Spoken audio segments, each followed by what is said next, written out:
I think one of the biggest things was make the big time where you're at, right? And that's always like my advice to kind of younger coaches is make the big time where you're at. I didn't have that, of course, getting into it, you're like, I'm going to be a D1 coach or maybe NFL or, the big time, right? And of course, I kind of had thoughts like that, but, I kind of thought to myself, if I can't have an impact here at this level, then how am I going to have an impact, at the next levels?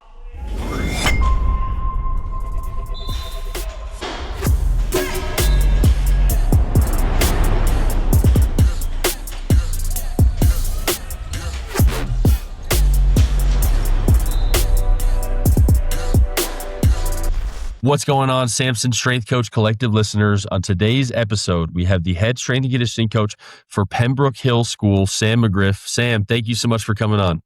Hey, thanks for having me, Connor. Glad to be here. Well, I'm stoked about it, man. Seriously, I've known about you for a long time, obviously through one of our former podcast guests and one of your assistant strength coaches. And it's very cool to actually be able to get you on the episode now. I'm very excited about it. Yeah. Alyssa told me she was on that, which was great. And you guys just do a lot for the community. And when she got on there, I was glad to hear that. And then, ready for my turn up. Yeah, absolutely. Well, I'm very excited about it. You've also got, for our listeners who are listening and not watching on YouTube, you've got a very distinctive and powerful haircut and beard. It's like, it works for you, man. I'm just telling you, not in a weird way. I'm not trying to start this off in a weird way, but I've seen you from afar and I'm like, all right, we got to get this guy on. He's got some powerful hair. I appreciate it. I don't know what it is, right, with the strength coach. I mean, I guess there's something like you have to grow facial hair or you have to have some type of a niche haircut or something different to distinguish you, right? I don't know what it is. You're 100% correct. I actually had an athlete ask me the other day if I was born with my beard, like legitimately. Right. They were like, when did you start growing facial? I was like, all right, relax, man. And so it's just part of the deal. It's kind of part of the strength coach starter pack. Right. I had a student once go describing me to his parents, and his parents were telling me about it, and they were like, well, what does he look like? And he goes, He looks like a strength coach. I don't know. I don't know what else to tell you. I'm sorry. Yeah. Well, awesome. Well, let's just get rolling right into it. Can you give us a background of your career in strength and conditioning, and then what's led you to Pembroke Hill? Yeah, for sure.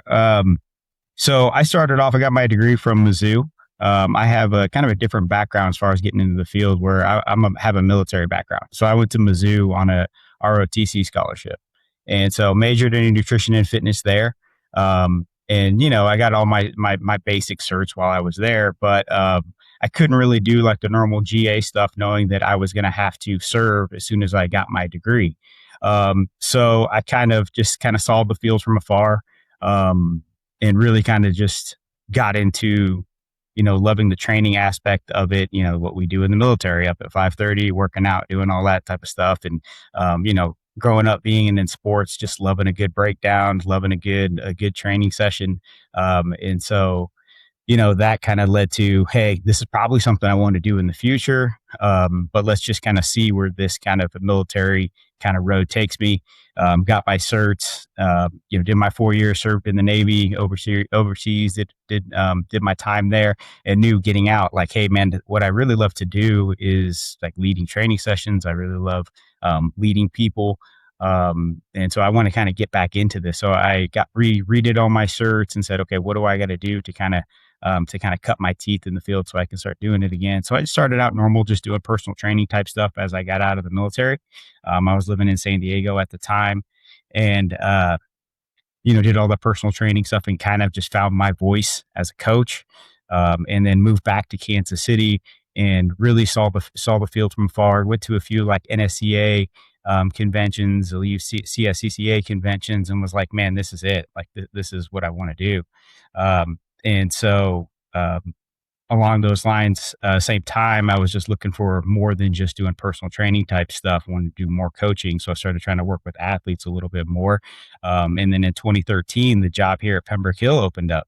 And so I applied and luckily got that job while I was still working on getting my strength conditioning coach certified through CSCCA.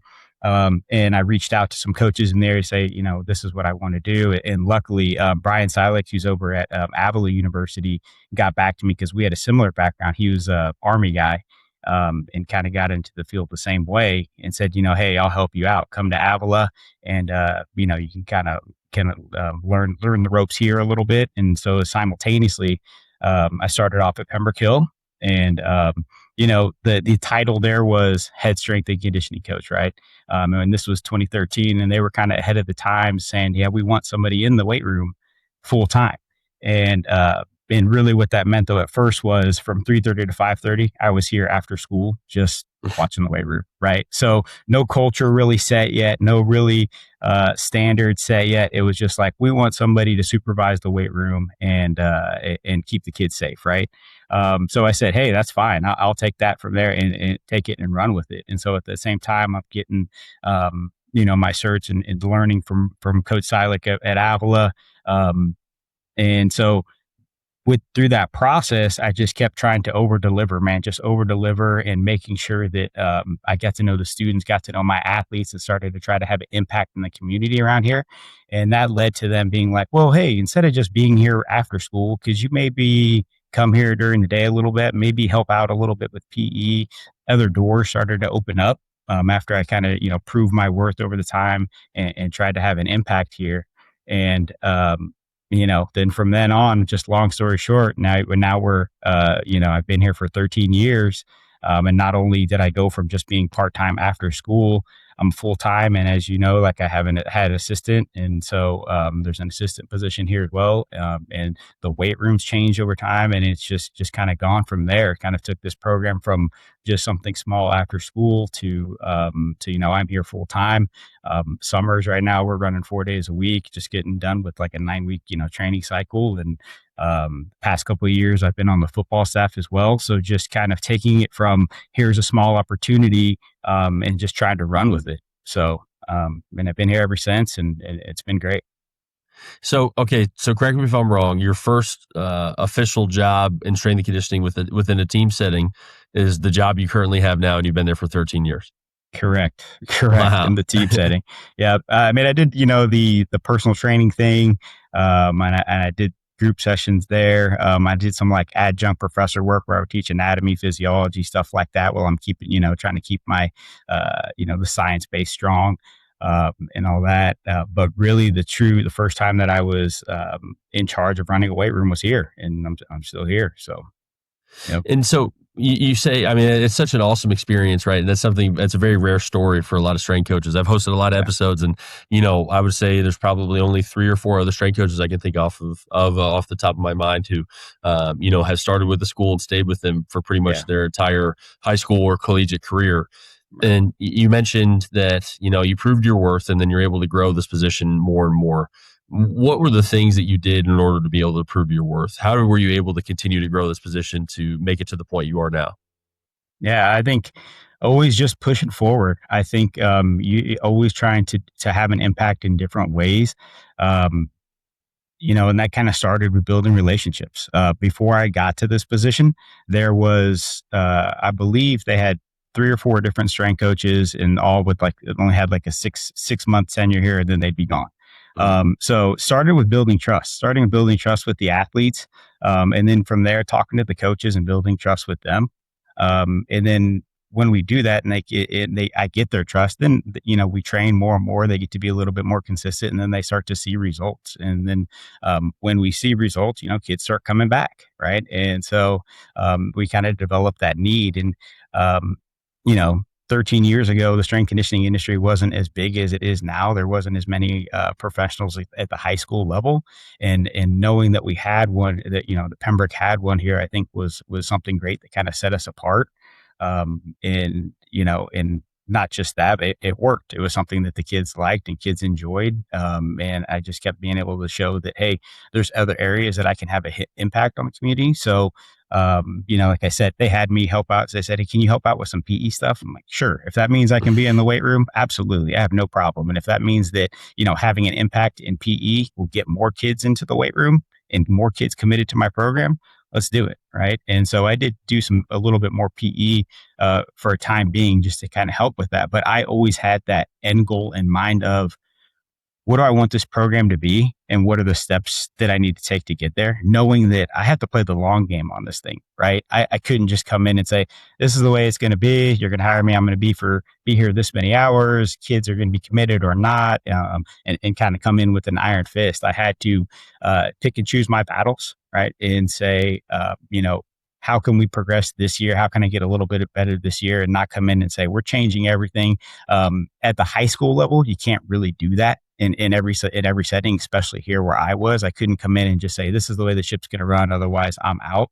And so that's the other way. I could play the long game too, just because, at that time, I was married, just got married, but I didn't have any kids just yet. I knew like, hey, right now, early in my career, it's all about get your education done, get your certifications done, start networking, really kind of cut your teeth in the weight room in front of kids as much as you can.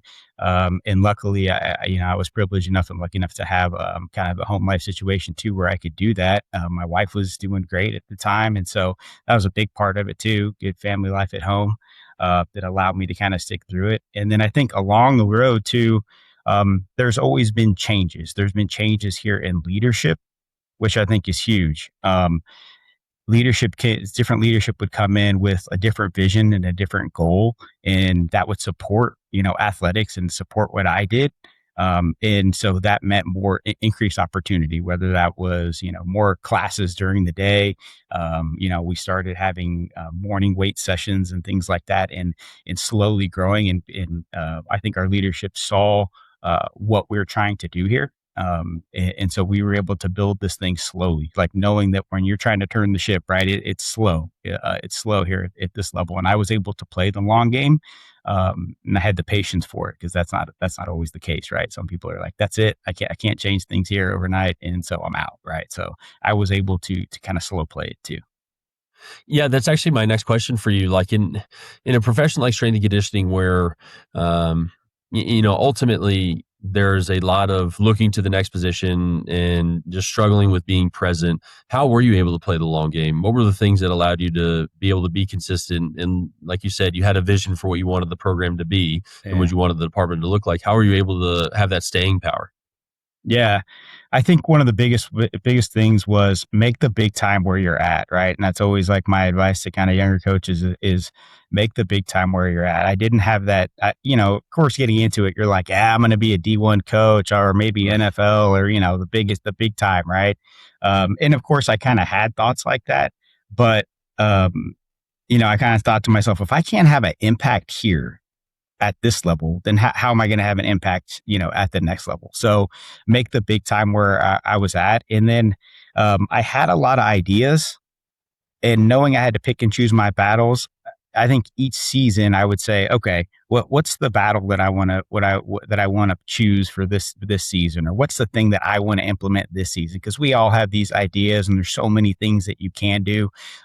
Knowing that it was just me, and I'm the only one in the weight room, I kind of had to pick and choose my battle. So I kind of think, as in slow playing it, pick one goal at a time, and I would slowly start to implement it. So first, as I came in, it wasn't, again, there was no structure. There was not necessarily a structured program. There was just a space for kids to work out after school, which is great.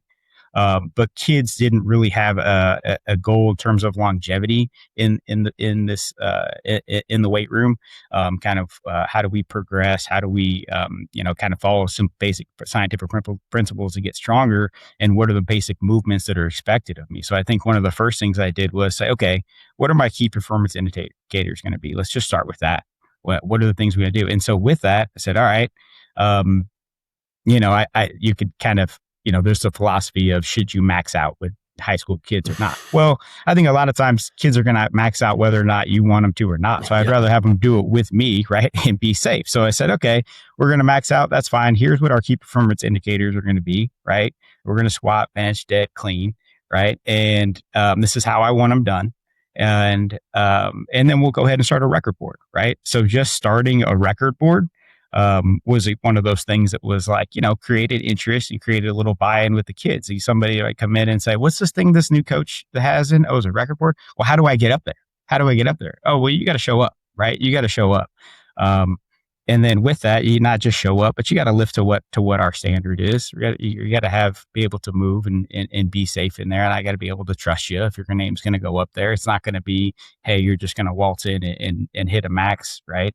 And then they got to see the kind of the progressions with it over a long time. There was a plan. Okay, we're going to max out once a quarter. So for us, it's every 8 weeks. So once a quarter, every 8 to 10 weeks, we will have one time where we max out, and everybody knows when that's going to be. And it kind of created a little buzz. They say, "Oh, it's max out week." There'd be kids come down. "Oh, it's max out week. Are you going to max out? Are you going to max out? Are you going to max out?" Right? And so it helped create a little bit of buzz and buy-in. So that was probably one of the first things that we kind of implemented that kind of created some buzz around it and kind of helped us to build a little culture. Do I think that all kids need to max out? Absolutely not. But I know that my kids are going to want to do it. So sure, I'll provide them that opportunity if that's what you want to do. If that means that you're going to be consistent and come in here and work for me, then yeah, we'll do it. So that was kind of one of the first things. So I think, whether it's a record board, small things like that, small changes at a time. And then we started that record board, right? And then, what's one of the things that you love doing when you're in a weight room and somebody hits a PR? Well, you got to hit a PR bell, right? So it's like, all right, let's get a PR bell of some kind, right? And so we started a PR bell, and that has led to even bigger traditions. So we started with this. Oh, you can actually kind of see this little bell up here in our weight room that used to hang on the wall in our old facility. Wow. And yeah, it used to hang on the wall in our old facility. And and after we'd hit a PR, guys would come and ring the bell, right? Well, our old facility being smaller, the weight room was actually served as the locker room at halftime during football games. And so after football games, the guys would usually come back up to the locker room. Well, one day after a homecoming football game where we win on the last second play, right, the football team comes up, and what do? They go over to the PR bell, and they start just going nuts on that thing, right? So fast forward, 7, 8 years later, I have a bell now that's about 3 times that size on wheels that we cart out and stuff whenever, we have big events, and it's kind of grown from there. Right. And I didn't have that envisioned in the beginning, like, oh, we're going to have this bell that, that's going to be a part of the whole community. I didn't necessarily have that idea. I thought of it a little bit, but I just thought, hey, what's one thing I can implement that's going to create some buzz here, that's going to help encourage kids to kind of encourage kids to want to lift, right? So we started a PR bell, and that is something that just kind of became part of the culture. So, one thing at a time. For me, I didn't come through and just say, here's all the things we're going to do. I think if you try to do too much, right, you're not going to necessarily be at all won't necessarily land. So I think start slow, pick 1 or 2 at a time that you can implement and do those like really well, right? I mean, it kind of goes back to lifting. Just keep it simple. Start with one goal that you want to do, and drive those basics home, right? So, yeah. So, do you think that that's where some people could go wrong with that, right? Like you said, like they'll try to make too many changes too quickly, it doesn't work, and then they kind of just go, all right, well, this isn't the space for me or the job for me, and I'm just gonna move on after that. Yeah, and the idea fizzles out, right? The idea fizzles out, and it doesn't work as well. I mean, it's a great culture here now when we have Max Week and everybody's ringing the bell and going nuts and enjoying it. But man, I tell you, there were times summers when we would max out where I think I had probably 10 kids, maybe 10 kids show up during a summer weight session, and now, 13 years later, I average probably 70 to 80 kids a day. Wow. That's awesome. And so I think sometimes too, things get fizzled out because you're like, we tried it, it didn't work. Well, sometimes you got to stick with it a little bit longer, right? To really kind of get some momentum. The first time you try it, it might not be great, but the longer you do it, you kind of get some momentum around it. But yeah, having too many ideas, not always the best thing. I think it's great. Sometimes you just got to, again, pick your battles, keep it holstered until okay, now is the time. Let's go after it. Right. And then when you do, I think no looking back, be all in on it, right? Like be all in on it. I remember when I proposed the idea of a bell the first time, people are kind of like, nah, I don't know if you really want to do that. And just kind of wasn't really the big thing. And then, I got a few of the sport coaches behind me when I was like, hey, let's get a bell, Mom, and, get up in the weight room. What do you think? And then, football coach is like, yeah, let's do it. All in. All right, let's go. And so if we're all in on something and we have that enthusiasm behind it, I mean, the kids are going to the kids are going to feed off of that and know, right? So, whereas if we have too many things, it's kind of hard to get a bunch of push behind behind those ideas. Yeah, absolutely.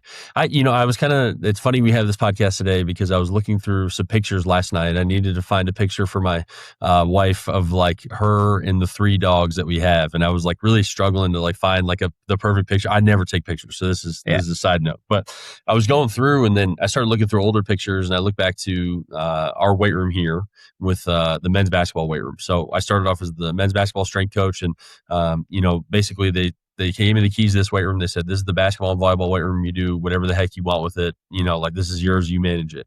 And so I have a lot of pictures from the start and it's just so funny to see how much it's changed. And my wife's a dietitian here. And so, we put in a fuel station. I reorganized some things, we emphasized different things, got new equipment and everything like that. And so I guess what I'm leading into is this was 4 years for me. Right. And it's 13 years for you at the same school. Do you ever look back? Do you ever kind of like take a moment just to realize, okay, we've really come this far? Oh, absolutely. Absolutely. It's fun to reflect on that when we look at some of the pictures and some of the way it used to be. Like I used to have, when I first came into the weight room, it was just nothing but hammer strength machines. We had maybe 2 squat racks, but everything was plate loaded hammer strength, which was okay. But when you're limited in space, because we had a small weight room, hammer strength machines kind of occupy a bigger footprint. And so it was like, well, I can only do this isolated movement here. So like probably one of my first changes, like, at the time, I think the football coach was running the weight room. He's like, don't get rid of my hammer strength stuff. Don't get it. I'm like, okay, well, can we put 1 platform, 1 rack in right here? Yeah, sure. 1 platform, 1 rack turned into 4 platforms, 4 racks, right? And then now our new weight room, we have 6 racks, 6 platforms, right, and have no machines basically. And so it took time. It's been great to see the changes, but at that same time, reflecting is good. But man, we just always foot on the gas. Always foot on the gas. Like, what's the next thing? How do we make this better? And that's I think that's something that strength coaches do, right? We're like, what's the next thing we do? That's great, but we're not going to sit here and be complacent on this. Like, what else can we do? What else can we drive now? Should we start looking into some, electronic stuff, maybe some VBT stuff, maybe some force plate stuff, maybe something like, what else can we do to kind of keep pushing this thing forward, so that year to year, we're seeing progress and we're trying to get better, and staying kind of on the edge of those things. But yeah, it's reflecting on it has been, it's great. And it's hard to believe that it goes by so fast, right? I mean, you're in there for 4 years, 5 years, like, wow, it's already year 4, year 5. And I'm looking there going, what? You're 13, you're 14. But I think, kind of tying things together is that you just kind of really focus on the work in terms of building relationships with the kids, right? Being in the weight room, being bought into what they have going on in their lives, helping them progress, being bought into the community, and it just makes it go faster because it's always something's going to change, right? The environment is it is a great environment to be because there's always just something new that we can do, that we can implement, that we can push forward. So, long time coming, but it's fun to look back and it's fun to see where we can go now. It's like, now where else do we go, right? I mean, we've been doing this for 13 years and we have some ideas for sure. But I think that kind of a message too for young coaches too is just never stop, right? Never stop learning and never get complacent. Because you can easily get into a rut of, this is just the way we do it. This is the way we do it. And we're just going to keep doing it the way we do it. And that has its place when things work well. But athletes, just like anybody else, right, will get bored. They'll kind of want something new. What else can we implement to keep our kids engaged? So, yeah. Yeah, I think that's such a great point because, again, I'm kind of in the baby steps of your journey, right? With only being 4 years. But even, I remember looking at our conditioning in the summer of year 3. I was like, all right, let me just pull up what we did the past year, right? And then let me tweak like 1 or 2 things. And then this year for the summer, I was like, okay, I'm not even going to look at that anymore because this is where things start to become automatic. And then to me, once it becomes automatic, we can start to lose some of the passion or some of the creativity or molding what we need specific to each team. So I think that's a great point to bring up for young strength coaches because there's really like two paths to walk.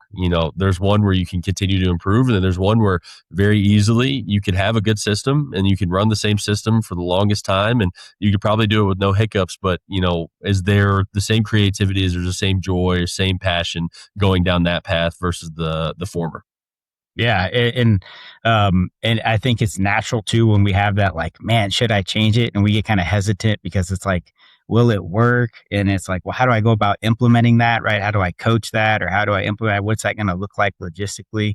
And so you have that feeling of like, should we do it? But then, man, when you decide to do it, just like anything else, right? If you go all in on it, the kids know you're all in on it. Everybody knows you're all in on it. Then I don't know. I don't think that you can necessarily fail when you're going all in on something. You'll learn, right, how to, okay, that didn't work like I thought it was going to work. We got to change it up, or maybe we should go back to doing it this way a little bit. But yeah, I think it's easy to get complacent. But at the same time too, like, yeah, I'll do the same thing where we take a program and then go back and say, what do we need to tweak to it? There's some things I did like, some things I didn't like it, and that helps too, right? You have your still your foundation that you're going to do, your basic progressions that you're going to do. But then you go back and say, well, how do I tweak this a little bit? How do we make this better, improve, or do we have things that we, didn't like? So yeah, for sure. I think a little bit of both. Yeah, absolutely. Hmm. And so, you definitely touched on the culture development aspect. One of the things that you mentioned at the beginning of the episode is, there was not really a full set of standards either, which obviously standards are a big piece of the culture development too. And you kind of start off as, from the athlete's view, like, okay, here's Sam, he's in the weight room after school and we can go lift with him and he can help us out, versus now as the head strength and conditioning coach with an assistant strength coach. What, were the standards you had to implement, and how did you go about implementing those? Oh man. So I'm sure it's a lot. yeah, Yeah. yeah. Standards. I mean, you can go everything from form and technique for certain lifts, but then I think a big one was just kind of like weight room etiquette as far as different standards go. How we racking our weights after a lift, right?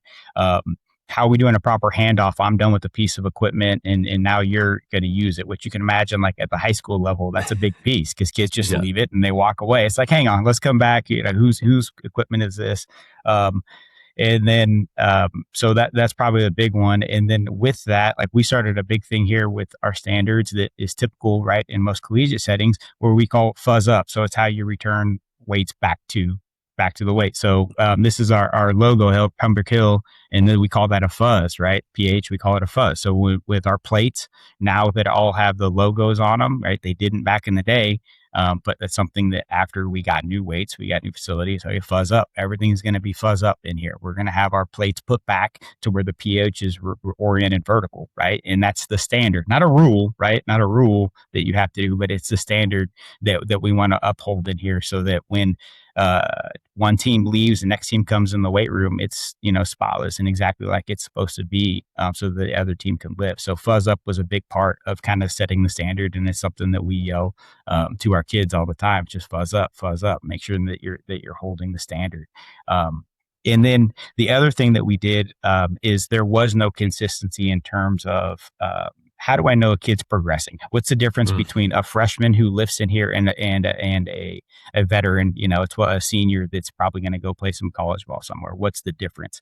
So we started kind of a block system where essentially you're basically linear kind of athletic development model, where we start like our freshmen off at block 0. So eighth graders, ninth graders be at block 0 up to like a block 3, right? But the way that we actually kind of did that was oriented with our colors and our logo. So if you're a freshman starting off, you're going to be in our red block, right? If you're well, I say freshman, sorry. So if you are a novice or new to lifting, you're going to be in our red block. If you have 1 to 2 years training age different, you're going to be in our white block. If you're 3 to 4 years, you're probably in blue. And then our top level lifters here are silver, right? And so we try to be as completely objective to what those standards are, whether it's like showing up every single day and being consistent, whether that's looking at your squat form and technique, whether that is the effort that you put in the weight room, whether that's being a good teammate. And we, after the end of each cycle, me and my assistant coach will sit and go through and look at each kid and say, where do we hold this kid at right now? right? Where do we hold this kid? Where are they at truly in our program? And then we'll bring the kid in and say, hey, this is where you're at right now. And this is why you're here. And this is what it takes to get you to the next level. You should Mm. be at the next level or you're not because of this, right? And so it gives them something to work on. And so that was one thing that we did, kind of uphold the standard there too, because, we'll have a lot of kids that are really consistent in different seasons, different times of the year.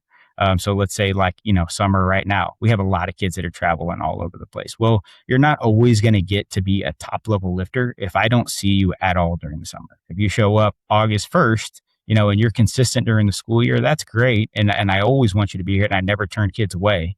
But where are you at during the summer, right? Vice versa, that's all of kids that are here all summer and then the school year starts and then I don't see them at all, right? So trying to encourage kids to be consistent in here is huge. And starting that block system was big for us and kind of setting a standard. And then with that, it helps us kind of to know at a glance where our kids are at. So not only with the block, all of our kids in general, we'll have times where we lift together, times when they're separate. But if you're like a block zero, if you're a beginner level lifter, you're gonna have on a red shirt. And so I know that you have a red shirt. I can tell where you're at, and that kind of helps us gauge when we're coaching. And if you're a white level lifter, you're wearing white, and so on. And so that was a big piece of kind of setting a standard too. And I tell them, hey, every kid should want to have that goal of wearing that silver shirt before you graduate and before you leave here. But that's a tough standard. It's one that I don't like to hand out much. But I have plenty of kids that are right there right now. We've graduated some seniors. But as it sits right now, my top level lifters, which I consider like the highest standard, I only have three. So, I want to give out more, and I tell them I want to give out more, but we got to be consistent in what we do. So, yeah, if everybody's got a silver shirt on, then it kind of changes the standard a little bit. Do you like any form of promotion ceremonies or anything like that, or do guys just show up and girls show up with a shirt on one day and everybody's like, all right, hell yeah, he made it?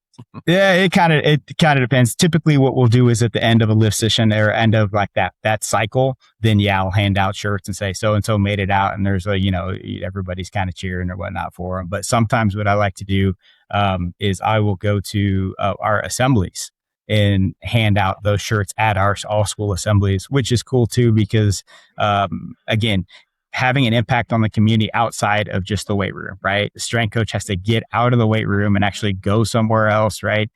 So I can award them like at those ceremonies, and kids know like, oh, wow, this kid made it up to the next level type of deal. So I try to promote it like that if I can, and have some type of how do we make this bigger than just inside the weight room? Yeah. I like that. I think that's really cool. And I like what you say of the strength coach getting outside of the weight room too, right? Because it's easy to kind of stay within the strength coach's own comfort zone. Getting out and, like you said, having an impact on the community is huge. Yeah. So is strength and conditioning participation voluntary for certain teams, or is that like how it kind of operates at your school? Yeah, so that's a big piece is because we operate a little differently. We're a private school. So we don't have a mandatory freshman PE necessarily strength and conditioning type class, and we don't have mandatory weights. Everything is essentially voluntary. So that's a big piece for us here. Now, certain teams will have the expectation that you're going to show up, right? And so kind of what I'm talking about there. So they'll have the expectation that you better show up to weights. But we, being a smaller school, we don't always have a hard and fast rule that you have to show up or else. Now, that's something too. How do we take this thing further? That's probably something that I would like in the future, right? Is like, if you're not showing up to weights, then that there needs to be an impact somewhere else too, to make this truly a part of a culture and what we do. But I will say on that same note, every team lifts. Every team has a scheduled time that they come into the weight room. It's just that off season, it's completely voluntary, right? Completely voluntary. So that's a challenge, right? That's a challenge of getting kids in here and building up kind of the culture and making that expectation that's just what we do. But it's a great time here in the summer. I'm just still kind of thinking about it because, we're just getting done with the session today. You got kids that play all different sports lifting together, right? And And so that this is probably the one place that we get kids from different sports all together, lifting together, doing the same thing, supporting each other, and kind of building that community and culture. And there's not too many other places on campus where you get this diverse group all together, kind of chasing the same goal. So Yeah, the block system makes even more sense now with the voluntary participation. right. Like it makes complete sense, and I like it to start off with. But obviously, to me, that's a fantastic solution to Mhm. with the voluntary. That I can see is excuse me, that's a hurdle. That's a hurdle you got to get over, right? Yeah. And so I love your process, and what you just mentioned is really cool too, because I remember we had a volleyball coach here who played at Kentucky, and even at Kentucky when she was playing, she said that over the summer we had open hours in the weight room. We all had the same strength coach, and so everybody lifted at the same time, and it was really cool for us to all actually be together and see each other. And so Hmm. I could see the double-edged sword of the voluntary, right? There's, obviously you want to get as people as consistent as possible, but then also you get some kind of cool environments because of it. Yeah, absolutely. Absolutely. And Yeah. like I said, I um, don't want to ever turn kids away. And I rarely ever do. Rarely ever do. If you want to lift, let's go. Right. Get them all in here lifting together. It creates a really good environment. It's been good for us too. And, you know, I think the big thing for us here is at this school is we provide every kid the opportunity, right? We can provide every kid the opportunity. It's tough when you look at the different sides of the bell curve, right? Like you have your top level performers, they're going to get in here, right? And you have the kid that does not want to get in here, right? So you try to shoot for the middle of the bell curve. And sometimes you miss. Sometimes you're not going to get every single kid in here all the time, but we provide the opportunity. At the end of the day, the opportunity is here for them to get better, and that's just that's what I'm passionate about and love. Providing that opportunity for kids. Yeah, absolutely. And that's something, we even talk about with our guys and from a basketball standpoint who have big body transformations to make, either weight gain or weight loss. We always say we've got the resources for you, but we also can't hold your hand. You're going to see Connor for 1 to 2 hours out of the day, and you've got to take care of business outside of that too. So we've got the resources, you've got the opportunity to do it, and we'll set you up for success as much as we can. But ultimately, it's up to you. Right. Exactly. Yeah. Absolutely. Okay, and so I'm curious about this too. This is a well-timed podcast for me personally. I appreciate it. So we had a volleyball elite camp, essentially, or ID camp is what they called it, and so it was kind of our higher level recruits or prospects who will most likely be playing collegiate volleyball at some form. And I basically we did a couple different athletic testing with them, vertical jump, lane agility, different couple tests. And at the end, my station, we had basically a 5-minute segment before they had to move on to the next station. And I kind of just used that time to talk about a couple different things with like recovery, nutrition, sleep, a couple different things like that. And I got a lot of blank stares, right? Talking about, okay, let's not have our phones in bed. We need to eat 3 to 4 meals per day. And I can tell it's just a little bit different at the high school level because everybody's not, athletes are 100% motivated, right? But, the athletes I work with are all on a scholarship. A lot of these athletes are getting paid to be here, and they know that if they do well, then they can probably have a chance at a pro career as well, too. How do you approach talking about recovery and developing recovery habits with your athletes? Yeah, that's huge, especially because like the limited time you have with them, right? It's tough at the beginning of a session or tough at the end of the session to say like, before we do this quick breakdown, let me tell you everything there is to know about sleep or nutrition or whatever it is, right? So I think that is one way that I still do go about doing it is right. I have to make a point, like I'll make myself notes to say, okay, let's talk about just protein this week. And like eat during that week, before we do a breakdown, I'll talk about, what are some good sources of protein? How much protein should I have? Right. Different things like that. So I give myself some notes to make sure that I try to hit on at the end of a week, like at a breakdown session to make sure that I just quickly touch.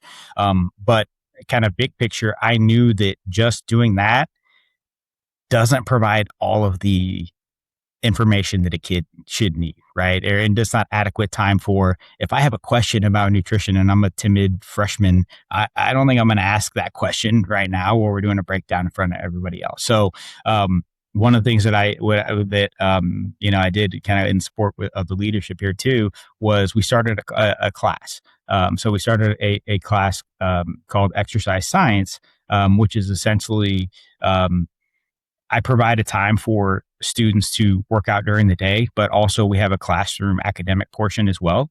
And so that is when I really hit this stuff home. And I can actually go into a little bit more depth and we can have a more conversation about, okay, what do your actual sleep habits look like? And we kind of start talking about that. Now, I wish that enrollment in that class was like every single athlete that we have here.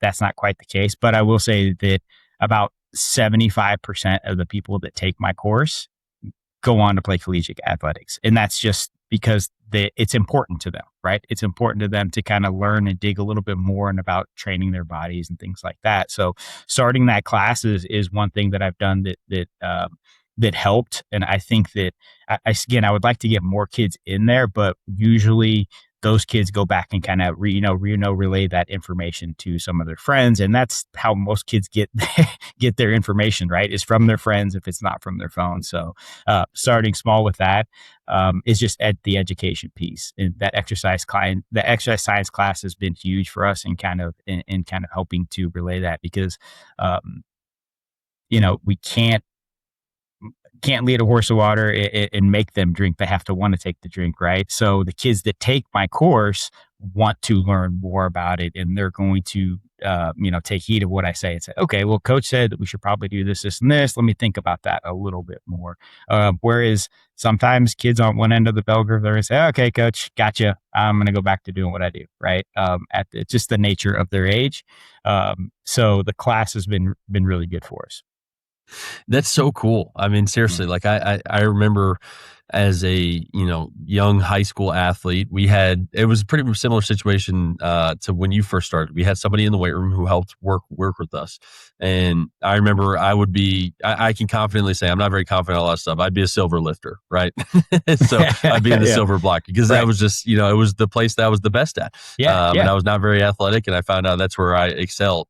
And so there was a lot of questions between myself and a couple of other athletes to that coach, and just a lot of different things that we wanted to know.